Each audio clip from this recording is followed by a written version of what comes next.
Som, teste, som. 1, 2, 3, alô, alô. Testando.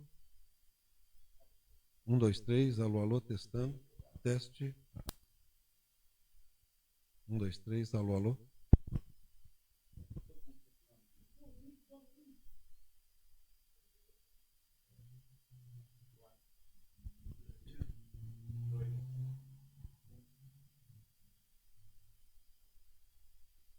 Bom dia a todos, estamos no ar com mais um bate-papo diocesano, aqui diretamente da Cúria Diocesana da Assessoria de Comunicação da nossa Diocese. E hoje nós recebemos, através do site do Vaticano, que o nosso bispo Dom Aloísio Vitral, estamos aí com um novo bispo aguardando Dom Francisco.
Agora sim, né, nós tivemos um probleminha técnico aqui no nosso áudio e estamos aqui de volta diretamente da Cúria Diocesana de Sete Lagoas, ao vivo para todos vocês. Queremos deixar desde já o nosso abraço aos nossos internautas aqui da nossa fanpage da Diocese de Sete Lagoas, também pelo YouTube e também que nos acompanham pela Rádio Cultura FM aqui de Sete Lagoas e também pelo todo o sistema de comunicação da Rede Evangelize. Como eu estava dizendo, nesta manhã de quarta-feira, dia 10, nós recebemos do Vaticano, né, a notícia de um novo bispo para a Diocese de Sete Lagoas. Dom Francisco Cota de Oliveira foi um bispo nomeado. E ele vem suceder Dom Aloísio Vitral, nosso querido bispo diocesano, agora emérito Dom Aloísio, que está aqui também ao vivo justamente para conversar com todos vocês. Nada melhor que o próprio Dom Aloísio para nos falar e dar a sua palavra. Dom Aloísio, muito bom dia. Bom dia, Carla. Prazer grande estar um pouquinho com vocês. Isso. Eu gostaria, Dom Aloísio, como é que o senhor recebeu essa notícia nessa manhã de quarta-feira? Nós aí que estávamos desde novembro, né? Aguardando, né? O senhor estava aguardando, né, que essa notícia saísse, quando o senhor fez o seu pedido de renúncia. Eu gostaria que o senhor falasse aí para os nossos internautas e ouvintes como que foi esse recebimento dessa notícia. Carla, talvez nós vamos precisar de fazer uma longa introdução, mas que eu espero que eu consiga responder essa sua pergunta. Meus queridos irmãos, minhas queridas irmãs, se vocês me perguntarem qual que é a realidade mais importante na vida espiritual, eu não tenho a menor dúvida que é fazer a vontade de Deus na vida, né? Agora, para que eu possa fazer a vontade de Deus na vida, eu tenho que escutá-lo, né? Então, eu tenho escutado, tentado, né? Às vezes eu me sinto um pouco meio pretensioso, mas acho que é para mim a realidade mais importante. Então eu tenho escutado esse apelo de Deus na minha vida, um apelo para uma escuta do irmão, uma acolhida do irmão, uma vivência da mística, da espiritualidade da cidade. Como que a gente pode fazer isso? Então, Deus, ele faz o pedido a gente. E ele aguarda a resposta daquele apelo que ele está nos fazendo. Quando a gente responde a este apelo, ele faz um outro apelo. De repente, diante de um outro apelo, nós damos uma nova resposta. Diante de uma nova resposta, um novo apelo. Então é só para que a gente possa entender um pouco essa realidade que vai sendo tecida na nossa história, na nossa vida, porque senão a gente age de acordo somente com os instintos da gente. Então, Carla, o que eu tenho para dizer para você é um pouco isso, né? Às vezes, a atitude que eu estou tomando, talvez ela não tenha nem nome, mas ela tem intenção, ela tem vontade, ela tem percepção. Então, é essa a percepção, a intuição que eu tenho, que Deus está me pedindo. Como diz um texto da própria CNBB, hoje nós temos que profundamente encontrar as nossas origens, os nossos apelos interiores. Então, esse tempo que nós estamos vivendo agora, que é um tempo que traz para nós um desconforto, sem sombra de dúvida, mas também quantas lições nós estamos aprendendo, né? Como que é importante a celebração eucarística na nossa vida, como que é importante as festividades de nós nos encontrarmos, mas pelo caminho afora nós estamos perdendo um pouco, eu diria, a interioridade, perdemos a intimidade mais profunda com aquele que é a razão e o sentido de nossas vidas. Então, a minha procura, o meu nomandismo, o meu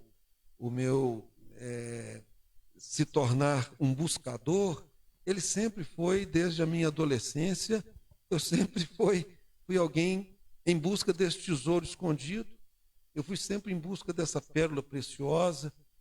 Então, a sensação que me causa é que o momento foi esse. Eu completo os meus 65 anos, completei agora em abril, eu completo 35 anos de padre e completo 15 anos de bispo. Continuo sendo bispo, continuo sendo padre. Agora, só que tem que talvez um formato um pouquinho diferente, de poder escutar as pessoas com mais profundidade, com mais tempo, com mais clarividência, podendo acolher o outro na sua dor, também com mais tempo, com mais largueza de coração. Porque, me desculpe assim a tentativa de dizer uma determinada coisa, porque às vezes a gente atende as pessoas quase que numa postura de 100 metros rasos, porque ali logo em seguida tem que ir no banco para resolver um problema, tem que fazer uma coisa aqui, tem que fazer outra coisa ali, e o irmão, ele acaba não sendo escutado com qualidade. Não significa que eu tenha uma escuta de qualidade, mas a escuta de qualidade hoje, no momento de mundo que a gente vive, é fundamental. É fundamental. Então, eu não pedi muita coisa. O que eu pedi é para que eu possa, como diz nos Atos dos Apóstolos, em que os apóstolos, eles disseram, olha, nós vamos cuidar da palavra e da oração.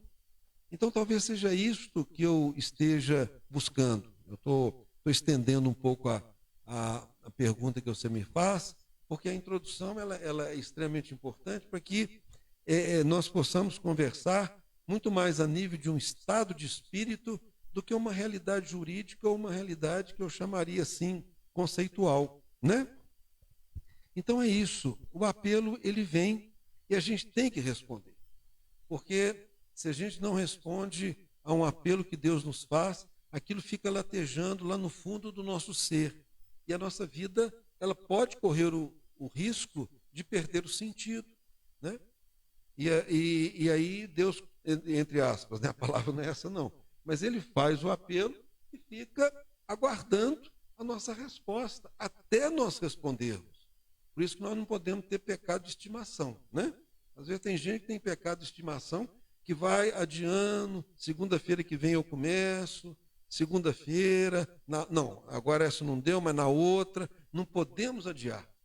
Né? Tem certas realidades que elas têm que ser escutadas, eu tenho que encontrar minha verdade profunda, perceber o que ele está me pedindo e o que eu posso responder diante dos meus profundos limites. Agora, eu preciso dar essa resposta. Então, meu irmão, minha irmã, o meu carinho para com vocês é imenso. Amo vocês apaixonadamente. Agora, é um instante da minha vida que eu já não tenho muito mais pela frente, não. Né? Eu quero reencontrar, ou melhor, encontrar o que é o essencial para mim. Né? Não é uma busca de um ensimesmamento, de uma coisa que eu quero, uma coisa intimista. Não, é uma intimidade que eu quero ter para que eu possa compartilhar com você, para que a gente possa conversar sobre as coisas de Deus, porque às vezes a gente vai fazendo as coisas, vai atropelando, vai fazendo, e de repente eu me pergunto para onde que eu estou indo, o que é que eu estou fazendo nesse planeta Terra? Talvez eu não saiba a resposta. Essa brecada que esse momento histórico deu para nós, então isso trouxe um desconforto, porque eu não sei, né, para onde que eu vou, né, o que eu estou fazendo aqui. Né? Então, Carla, é um pouquinho mais ou menos dentro disso, porque é muito importante, num contexto como esse, a gente contextualizar, a gente colocar um pouquinho a tentativa, pelo menos, é claro que não dá para a gente colocar com extrema claridade, mas é o estado de espírito desse momento. Isso, e assim, para quem conhece o Senhor, Dom Luiz, às vezes as pessoas que estão em casa, as pessoas que estão nos ouvindo pelo rádio, também pela internet, às vezes têm uma dificuldade de entender até esse gesto do Senhor, porque é um gesto de coragem, porque hoje em dia se despir de algo que possa apresentar relevância, apresentar poder, as pessoas muitas vezes não entendem, né? E sendo um gesto por livre e espontânea vontade, né? Porque a gente sabe que foi um gesto por livre e espontânea vontade da parte do Senhor, dentro desta busca realmente que o Senhor quer para a sua vida, dentro desse momento de evangelização, né, que o Senhor quer direcionar, né, para novos rumos, a gente entende essa atitude do Senhor. Né? Mas eu gostaria que o Senhor falasse, principalmente aqui para os nossos internautas, para as pessoas aqui, esse povo de Deus, de todas essas comunidades de fé da Diocese de Sete Lagoas, um pouquinho do legado que o Senhor deixa. Porque, querendo ou não, a gente sabe como o Senhor é, às vezes, modesto nas suas palavras, porque a gente sabe que é uma característica do Senhor a modéstia mesmo, a modéstia de coração. Mas o Senhor deixa um legado muito positivo para nós. Eu, quando escrevi a nota publicada, aqui está dizendo que, né, eu disse assim, que o Senhor deixa um legado pautado no seu lema episcopal, revestido de profunda misericórdia, deixa também um acolhimento caloroso ao povo de Deus e o seu empenho para a manutenção do Hospital Nossa Senhora das Graças, que foi uma das coisas que a gente percebeu, que o Senhor foi chegando aqui e abraçou, e também as diversas conquistas no âmbito pastoral que nós tivemos, né?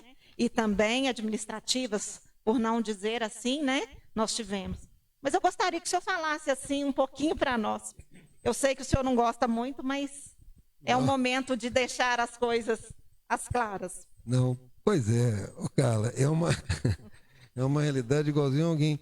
Se você me fazer uma pergunta dessa, qual que é o legado que você deixa, não sou eu que tenho que falar, né? Mas nós estamos falando. Claro. Não, eu não estou dizendo que eu posso até pensar, né? Mas agora, quem é que vai poder dizer? Porque é muita pretensão da minha parte eu dizer isso, né? Eu deixo esse legado, deixo aquele outro, né? Não, eu sinto, eu acho que o momento que nós vivemos é um momento extremamente rico, extremamente interessante, onde que às vezes é uma palavra que a gente dá que vai repercutir no coração de uma pessoa que eu jamais poderia imaginar que poderia acontecer isso, né? Eu gosto muito dessa expressão. A semente, ela no tempo de Jesus, colocava uma bolsa grande assim, e a pessoa ia jogando a semente. Por isso que parte da semente caía no terreno pedregoso, outro caía sobre o espinho, outro caía na beira do caminho, outro caía em terra boa. Então, essa forma, ela é assim. Você não tem jeito de você calcular. Ela simplesmente já tem que ser jogada na total gratuidade. Então, Carla, diante dessa pergunta sua, eu também não sei, com toda franqueza, não é uma modéstia da minha parte, mas eu não sei, né? Às vezes uma pessoa chega para mim e fala, aquela vez que o senhor falou uma palavra para mim e aquela palavra mudou a minha vida. Como é que eu podia saber que uma palavra daquela mudou a vida da pessoa? Eu vou só contar uma pequena história de um padre. Então, ele terminou a homilia, terminou a missa, aí um jovem senhor chegou para ele e falou, padre, hoje o senhor mudou a minha vida. Aí a pessoa perguntou assim, o padre perguntou, mas qual foi a palavra que eu disse que te tocou tanto? Foi na hora que o senhor falou, vamos passar para outra parte, quer dizer, para a profissão de fé. Entendeu?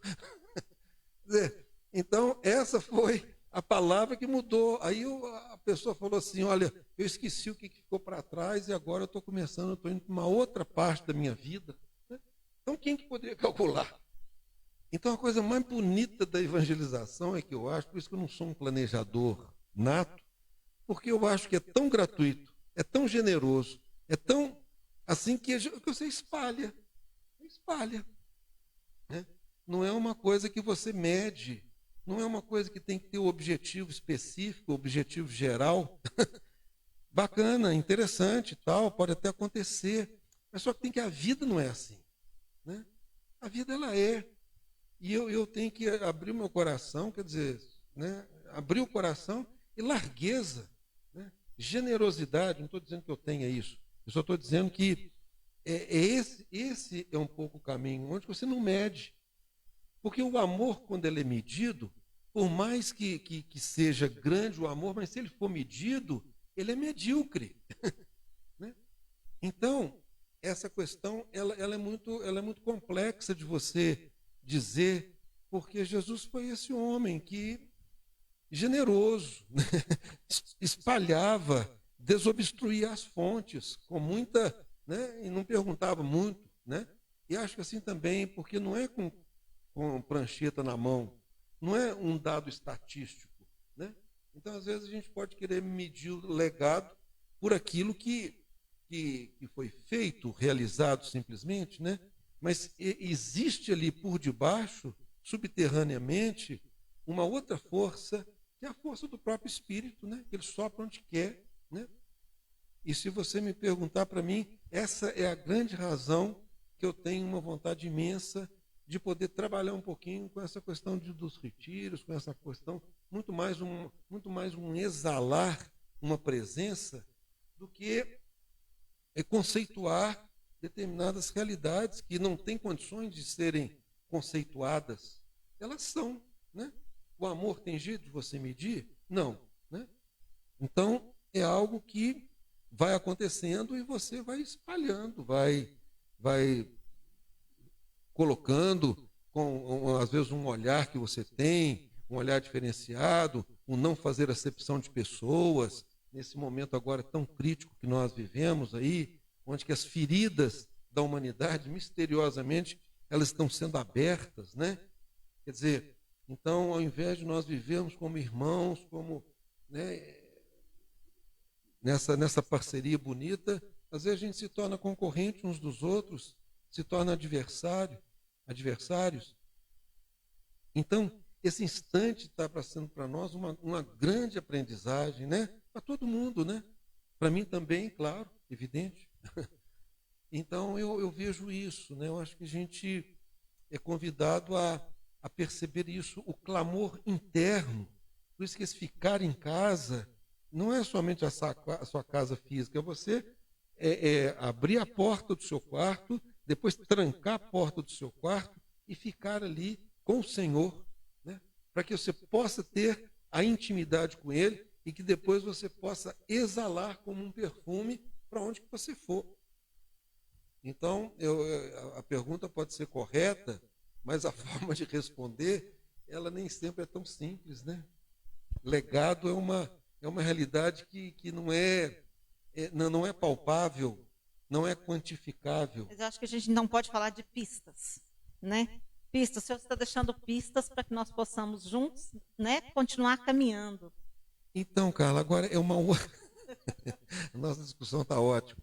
Mas eu acho que o que eu gosto muito, sabe o que é? Abrir picada. Eu não gosto de caminho asfaltado. Eu gosto muito de estrada de terra. Ela tem um mistério nela mesma, né? Porque o caminho não é simplesmente, eu diria, percorrer um caminho que já está pronto. Eu tenho que fazer o meu caminho. E cada um tem que fazer o seu. Porque senão eu começo a minha vida com uma originalidade que cada um traz, a sua própria impressão digital expressa que você é único. Você às vezes termina a sua vida como cópia das pessoas, né? Então a beleza dessa coisa toda é a gente, na graça de Deus, a gente ir abrindo picadas. E pode ser que não venha ninguém atrás de você, né? Não importa. Aí daqui 25 anos alguém vai falar, uai, passou alguém por aqui, né? Então essa é um pouco a minha experiência, né? Eu também pode ser que eu seja um pouco meio fora assim da coisa, né? Mas é mais ou menos isso, meu irmão, né? A gente estava conversando um pouquinho. A grande vantagem da live é que ela é mais espontânea, ela é mais leve, né? Live leve, ela não é engarrafar o vento, ela não é agarrar o fogo, ela não é querer possuir a água, ela é, né? Pássaro selvagem que você não consegue domesticar. Então aí você tem que, diante desse momento assim de uma ecologia integral, é isso, é a gente ver um quadro meio diferenciado e não querer ser possuidor de coisas. A gente está vendo que a gente vai guardando coisa e nos perguntando para quê? Para quê? Então eu fui longe demais, mas é mais ou menos isso. Isso. Eu acho que para o nosso clero também, nós temos vários padres aqui online conosco. Acho que eu gostaria de pedir ao senhor para deixar também uma palavrinha para o nosso clero. Na reunião que o senhor teve com eles na quinta-feira, eu estava presente, o senhor deixou uma palavra, mas eu gostaria que o senhor pudesse ampliar, né, aqui para os nossos internautas também, essa palavrinha que o senhor deixou para o nosso clero. Pois é, meus queridos, né? Somos irmãos, né? Essa palavrinha é muito importante. Eu não sei se vem da minha criação, né? Mas eu vivi com a minha irmã e com o meu irmão. É uma fraternidade muito, muito intensa. E o fato de talvez ter perdido meu pai muito novo, papai morreu com 56 anos, eu na época eu estava com meus 16. Então, e o papai também muito presente. Agora, e a mamãe também, claro. Mas, nós três, nós éramos e somos, né, graças a Deus, por pura misericórdia, nós somos muito unidos. Então, eu vivenciei uma fraternidade, né? O cotidiano meu foi um pouco essa fraternidade, né? Se tivesse 3 pedaços de bolo, né? Quer dizer, quem pegasse o primeiro, pegava o menor, né? Então, é essa um pouco a escola na qual eu sou profundamente grato, né? Não existe uma coisa grandiosa nisso que eu estou dizendo, mas foi nessa escola que eu fui matriculado. E aí a gente, né, sempre muito preocupado com o outro, preocupado com as coisas, se o outro estava bem e tal. Então foi isso que o papai e a mamãe deixaram para nós. E então é um pouco isso, né? E vocês, meus queridos irmãos, foi mais ou menos isso que eu procurei viver, né, com vocês, né? claro que com profundo limite meu, mas eu nunca consegui ser autoritário, né? E que talvez precise, talvez não, é necessário uma autoridade, mas eu não sei. É alguma coisa que eu sou frágil nessa área. Eu não sei mandar. Eu sei vivenciar uma realidade a qual existe uma partilha e que cada um é respeitado naquilo que ele diz, né? Não estou dizendo que eu estou com a bola toda, não. Eu só estou falando que talvez seja esse um grande caminho, que é a fraternidade como realidade mais bonita, né? Essa palavrinha que já é antiga, mas que ela é muito bonita mesmo, né? Por ela, a gente não precisa de agradecer, a gente se alegra com ela, né? Então a fraternidade, né? Ela é bonita demais, e entre nós é essa a nossa força, né? Porque se a gente se torna concorrente e adversário uns dos outros, né? Essa coisa instintiva que brota do nosso ego, o nosso ego fica muito inflado, e aí as coisas ficam difíceis, né? Porque aí eu não partilho, né? Então, meu irmão, né? Nós ainda temos uma longa caminhada pela frente ainda. O padre vai chegar só em agosto, nós temos 2 meses pela frente. Nós estamos aí juntos, agarradinhos aí na busca né, de que o reino aconteça, nessa busca do tesouro escondido, nessa busca dessa pérola preciosíssima que ela se encontra nas regiões abissais. O tesouro, ele não está na flor da terra, ele está mais fundo. Então eu tenho que cavar, e por isso eu tenho que gastar tempo. Eu tenho que ficar com aquele que é a razão e o sentido da minha vida muito tempo, largamente. Porque às vezes a gente já não do Pai, do Filho e do Espírito Santo também, e a gente chega no final do dia, nós não nos sentimos realizados, né? Porque eu não fiz uma experiência apaixonante e profunda daquele que habita dentro do nosso coração. Isso, né, claro que os nossos padres, eles são homens de oração, mas isso é para os nossos irmãos leigos também, claro, né? Então, da gente ter tempo, gastar tempo com aquilo que é essencial, né? Se você me perguntar qual que é a palavrinha importante para esse momento para mim, é que eu estou em busca do que é o essencial. Eu não quero ficar mais em questões de glamour, eu não quero ficar mais em questões secundárias, eu não quero mais brigar com os outros por causa de conceito, eu não quero discutir com o outro porque alguma coisa aconteceu, um negócio extremamente passageiro, entende? Eu acho que é importante que esse momento nosso, nós possamos encontrar o que é o essencial, onde eu encontro o essencial, o que eu transmito com a minha vida, né?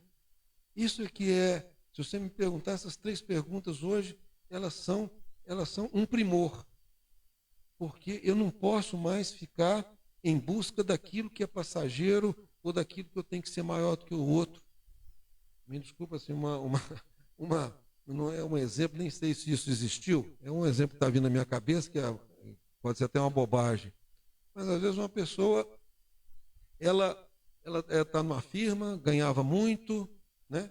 E de repente já foi mandada embora, e uma mão na frente, outra atrás e tal, e aí ganha um recurso lá e tal, e vai comprar um BMW, né? 250 mil reais, entendeu? Tinha que comprar um táxi, né? Entre você comprar um táxi e uma joia, né? Opa, a joia, não está na hora de eu comprar a joia, não, está na hora de eu comprar um táxi para me sobreviver. Eu não sei o que vai acontecer da minha vida. Então, o momento nosso agora é essa aprendizagem que a gente está tendo agora, a vida está nos ensinando, é isso, né? A gente perceber que as feridas do mundo, arrancar de nós esse racismo, essa coisa que chega ao ponto de ser uma realidade imbecil, né? Aquele guarda lá, aquele policial com o joelho na cabeça, no pescoço do George lá, e então situações que estão sendo rasgadas para mostrar para nós determinadas coisas que não podem mais acontecer. Nós não podemos fazer acepção de pessoas, nós todos somos irmãos, nós todos somos iguais, né? Uma comunidade de iguais, funções diferentes, né? Mas de parceria, né? É uma coisa que nos entristece muito, um país como o nosso, que poderia ser uma partilha bonita, né? É R$ 600, eu fico assim um pouco meio até chateado comigo mesmo, mas R$ 600 para poder passar um mês, né? E o mais interessante é que o brasileiro, ele tem uma coisa lindíssima, que se você perguntar o que ele vai gastar aquele dinheiro, vai pagar a conta, vai pagar as contas que ele está devendo. Ele não dá calote em ninguém, entendeu? Esse povo maravilhoso, em que os nossos governantes deveriam de criar vergonha na cara e perceber a maravilha e o tesouro que nós temos do nosso povo para poder pagar a conta num país que é o país que mais paga-se imposto no mundo, nesse planeta Terra. Então fica muito complexo, né? Quer dizer, entra na fila, dorme na fila. Eu entro lá em São Paulo para ganhar uma cesta básica, uma fila de quase 2 ou 3 quilômetros, né? A pessoa dormiu na fila porque não tinha nada para comer em casa. Que loucura é essa, né? Nós não podemos sobreviver desse jeito. Então isso são realidades essenciais que a gente precisa, né?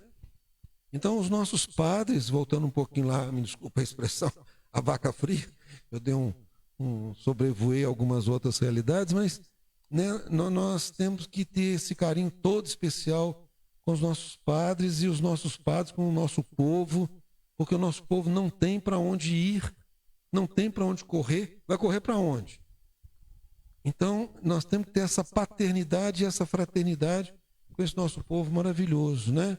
Eu acho que esse aí é o legado. Estive com fome, me deste de comer, com sede, me deste de beber. Então, Jesus que se encontra naquele mais necessitado, né? Então essa é a nossa grande tarefa nesse momento que a gente vive, né?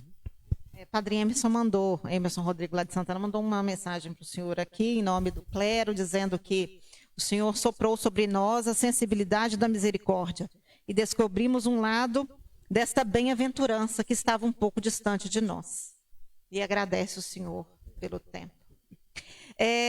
Vamos falar então agora, a gente tem que, o senhor sempre fala isso, né? Temos que prestar atenção nos sinais, não é isso, Dom Luiz? Nos sinais dos tempos, né? Claro.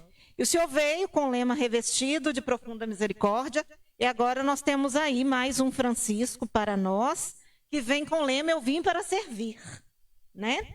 Então, eu gostaria de saber, né, do senhor, se o senhor já teve contato com Dom Francisco, se o senhor o conhece. Deixa eu falar um pouquinho. Pois é, Francisco Cota de Oliveira, irmão muito querido. É claro que nós nos distanciamos, mas eu fui professor dele quando eu lecionei um pouco na Universidade Católica, então o Chiquinho estava lá no meio, né? E é claro que a gente não teve uma aproximação grande, né, na época, né? E não tive condições também de acompanhá-lo assim por onde que ele caminhou, mas quando nós ficamos sabendo dessa escolha dele para ser o sucessor dos apóstolos, foi uma alegria muito grande, né? E o Francisco, ele traz algumas coisas com uma idade ótima, 51 anos. Essa é o momento da grande maturidade, os ciclos já foram se abrindo e se fechando, se abrindo e se fechando. Então é um ciclo que abre para o nosso querido Francisco e que eu tenho certeza que ele vai ser muito feliz, porque Sete Lagoas, a diocese de Sete Lagoas é uma diocese ótima e ele também é uma criatura extremamente de Deus, né? Ele traz a simplicidade e junto acoplado, que não é tão fácil a gente encontrar numa única pessoa, mas ele traz essa simplicidade bonita no próprio modo de ser e ao mesmo tempo uma inteligência, mais ou menos aquele olhar da coruja, né? Que presta muita atenção ao mistério. Então, é isso, né? Ele é de Pitangui, da diocese de Divinópolis, né? E a gente, o acompanha um pouquinho na paralela, mas foi para nós uma surpresa extremamente agradável de ter descoberto essa joia um pouco distante, em Curitiba, né? E agora ele volta para as suas raízes, ele volta para ficar bem pertinho dos pais, e eu tenho certeza que ele vai trazer um enriquecimento enorme para a Diocese de Sete Lagoas, né? Então, é um homem que tem uma percepção também de lidar com as coisas da cúria de uma maneira organizada, e eu tenho certeza que vai ser uma presença de qualidade, uma presença irradiadora, uma presença singela, alguém que tem uma coisa que eu acho nas pessoas fundamental, que chama-se bom humor. Ele é uma pessoa que tem um bom humor. Ele tem uma outra qualidade que para mim é muito boa, que chama-se bom senso, né? Então, eu, diante dessa realidade, o que eu sou chamado a fazer? A pergunta é muito fácil, a pergunta é facílima, né? Bom senso é isso, né? Talvez seja uma das virtudes que mais parece um pouco assim relegada a segundo plano, mas é uma virtude para hoje em dia extremamente importante. O bom senso diante da vida. Eu tenho certeza que o nosso querido Dom Francisco vai trazer uma aragem muito boa aqui para a nossa querida Diocese de Sete Lagoas.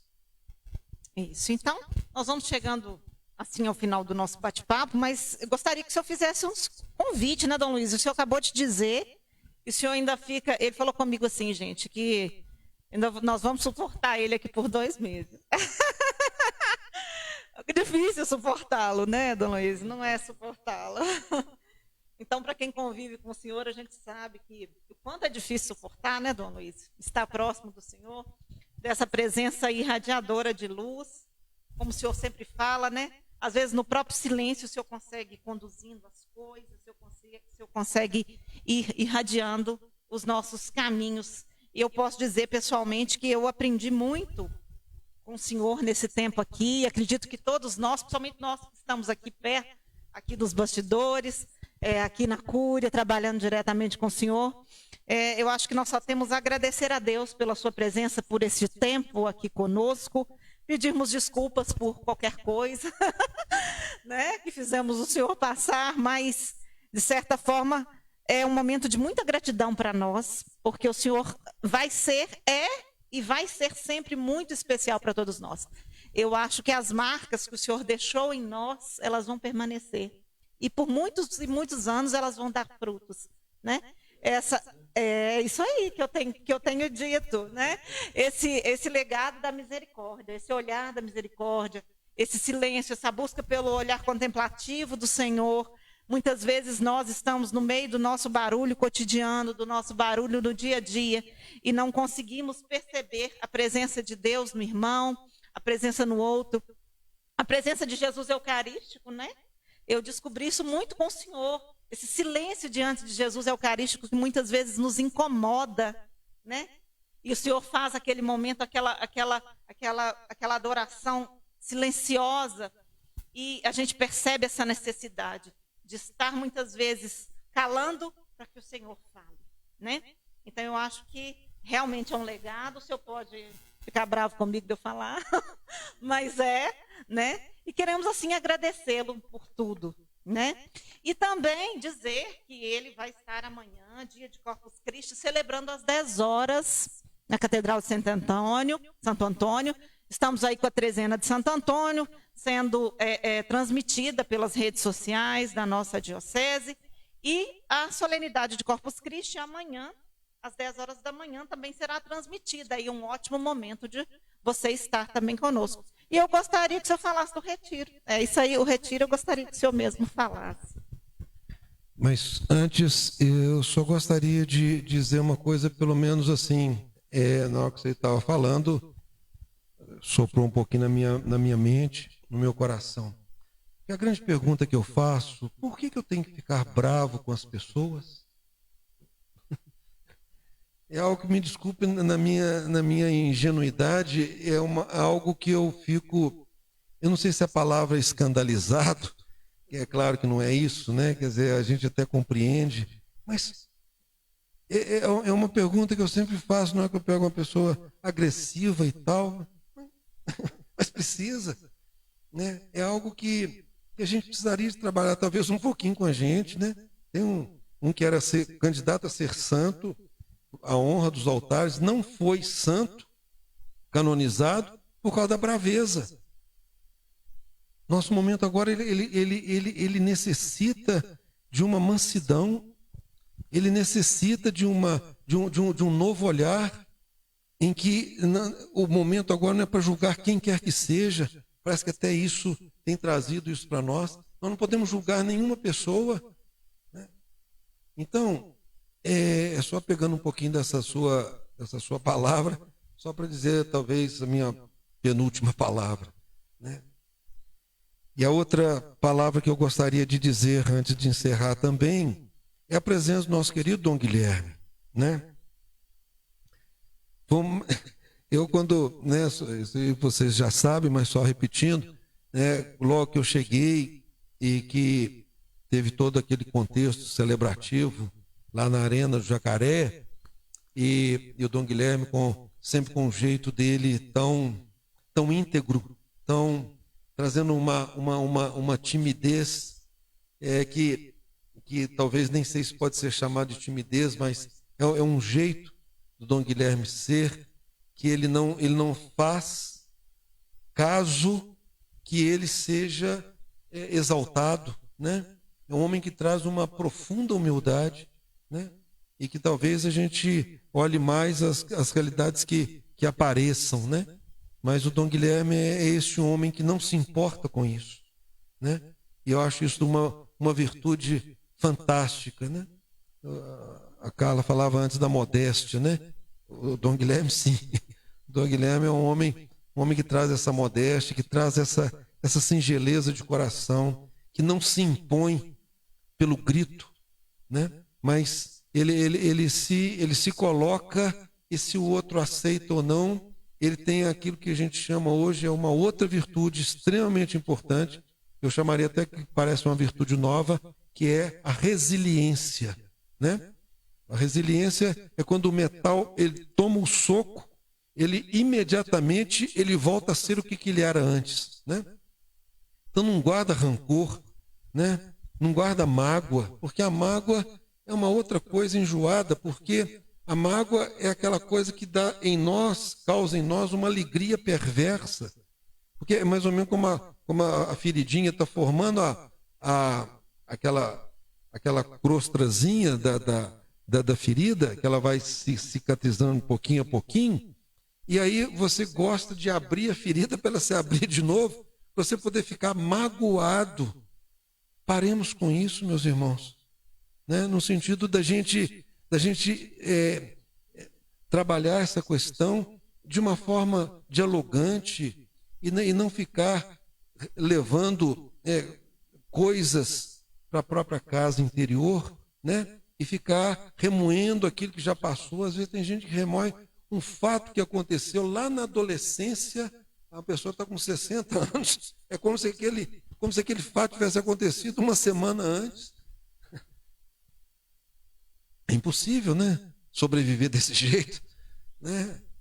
A gente tomar consciência de que daqui a pouquinho nós já estamos indo para a casa do Pai, nós estamos indo para o abraço definitivo, para o beijo que nunca mais vai ter fim, para a ressurreição, né, que Jesus veio trazer para nós, e Ele tem a última palavra. Ele tem a última palavra, né? Então, nós vamos trabalhar um pouquinho essa questão nesse sábado agora. É a questão da mística, eu chamaria a mística ou o mistério do deserto, né? Eu acho que o momento histórico que nós vivemos é um pouco esse deserto que nós nos encontramos, é um pouco esta noite mal dormida, é um pouco essa madrugada muito escura, né? Parece que o dia ainda não raiou, e nós trazemos dentro de nós um pouco essa aridez, essa secura. Então, por isso que eu um contexto do deserto. Mas essa palavra bonita de Oséias, né? Chamarei você do deserto e lhe falarei ao coração, né? Então, o deserto a gente sempre olha como uma coisa negativa, mas ele não é negativo. É lógico que o deserto, você vai encontrar com Deus, mas você também vai encontrar com o diabo. Né? Não é um lugar onde que tudo sombra e água fresca. Não, é as duas realidades. É o paradoxo. É a noite e o dia. É a primavera e o inverno. Então é assim, né? Você vai encontrar com essa realidade. Então a gente gostaria de debruçar um pouquinho sobre esse tema, que ele é muito importante para nós. De nós aprendermos a conviver com os nossos desertos, de nós aprendermos a conviver com o nosso nada, porque a gente busca sempre uma escapadinha para não entrar em contato com essa sensação do nosso vazio. É lógico, você é criatura, você não é Deus, só Deus que é pleno. Agora, nós não somos plenos, nós somos carentes, nós trazemos o nosso vazio, nós trazemos o nosso nada, mas misteriosamente até nisso, a bondade de Deus, né? Deus é sempre bom, né? Ele nos dá isso para que a gente possa procurar, né? Porque se eu estiver pleno, eu não preciso procurar, né? Então eu só busco porque eu estou com sede, eu só busco porque eu estou com fome. Então essa ferida, essa náusea que a gente às vezes experimenta nas nossas noites ou na hora que a gente vai dormir, ou causa em nós qualquer realidade disso, isso não tem nada de estranho, né? Um pouquinho de desespero não faz mal para ninguém, não. A gente fica mais esperto, entendeu? É preciso. Então, são essas coisas, né? Porque o retiro, a beleza do retiro, não é você aprender conceitos ou ficar a sua cabeça cheia de sabedoria, simplesmente do saber, né? Mas tem que ser um saber com sabor. Aí se torna sabedoria. Então, a gente encontrar nisso, meu irmão, não se desespere, né? Quer dizer, a vida e a gente vai ter que ir acostumando, porque essa questão glamourosa vai acabar essas bobagens, né? Essas coisas, essas plumas e paetês, pompas e circunstâncias. Nosso mundo está nos conduzindo para uma realidade mais frugal, mais singela, mais simples, né? É um arrozinho, um feijãozinho, uma verdurinha e um pedacinho de carne umas 3 vezes por semana, né? E nós nos acostumamos, né? Nada de muito VIP, very important persons, né? Quer dizer, coisas muito grandiosas, serem melhor do que os outros, não. Então é isso, né? Nosso sábado a gente vai de 8h30 até mais ou menos por volta de 11 horas, ou se tiver a celebração eucarística até 11h30, para a gente poder beber um pouquinho nessa fonte, nesse oásis, que pode trazer para nós uma abertura de coração para esse momento histórico que a gente vive, né? Isso. E nós gostaríamos também de deixar um convite para você que está nos acompanhando. Hoje, mais tarde, por volta das 14 horas, nós vamos também entrar em contato com o nosso novo bispo, né? Bispo eleito, aí Dom Francisco Cota, que está em Curitiba, onde é bispo auxiliar, né? Onde estava como bispo auxiliar, e ele vai deixar uma palavrinha para todos nós aqui também da Diocese de Sete Lagoas. Então, você que está nos acompanhando a partir das 2 horas, também fique ligadinho aí nas redes sociais, tanto no Facebook, quanto também no YouTube, também na nossa web rádio diocesana, que você tem acesso através do nosso aplicativo, e também na Rádio Cultura FM e também na rede de comunicação Evangelize, que é uma rede nossa parceira, né? Então, gostaria de agradecer aqui a nossa equipe técnica, aqui hoje, nos bastidores, Luciana, que está aqui nos auxiliando hoje. E também dizer a você, então, relembrando, amanhã, dia de Corpus Christi, às 10 horas, temos missa vitral, diretamente da Catedral, também transmissão, às 19 horas, trezena de Santo Antônio, continuamos, né? E também, no sábado agora, é o nosso retiro espiritual, com Dom Aloysio falando do deserto, do mistério do deserto, a partir das 8h30. Gostaríamos de pedir, para finalizarmos totalmente esse momento, a sua bênção e a bênção para os nossos ouvintes e internautas, Dom Aloysio. Pois é, meu irmão, minha irmã, né? A mudança, né? O vento sopra onde quer, a gente tem que perceber por onde que ele está indo para a gente poder ir atrás, né? A gente não consegue engarrafar um vento, né? Então, se deixe conduzir por ele. Fazer a vontade de Deus na sua vida, né?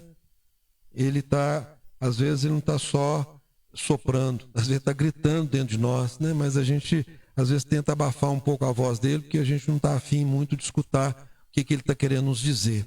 Mas a nossa felicidade, o sentido da nossa vida se encontra ali, né? Então, gaste um pouquinho do seu tempo, enfrente você mesmo, né? Sem medo, que a verdade nos liberta. E todas as vezes que eu fujo de mim mesmo, eu acabo me perdendo, né? As nossas verdades, elas são nossas amigas, né? Elas estão querendo dizer alguma coisa para a gente e que a gente precisa se revestir da coragem do Evangelho para poder vivenciar aquilo que vai trazer plenitude de vida, vai trazer brilho para os olhos, vai trazer calor para o nosso coração. E aí a gente vai ficar com mais inteireza, né? Porque às vezes a gente dá pedaço para um, pedaço para outro, né? E aí a gente fica mais inteiro. E aí a vida se torna imensamente mais saborosa, né? E desça sobre cada um de vocês, meus irmãos e minhas irmãs, a graça, a luz, a serenidade, a confiança, a coragem de ver uma vida mais plena, sem muito, eu diria assim, sem ficar reclamando muito da existência, né? O momento agora nosso é esse, de rasgar esse deserto, que não é tão fácil mesmo, mas para a gente poder chegar na terra prometida. E a bênção de Deus Todo-Poderoso, Pai, Filho e Espírito Santo, desça sobre você e permaneça para sempre. Amém.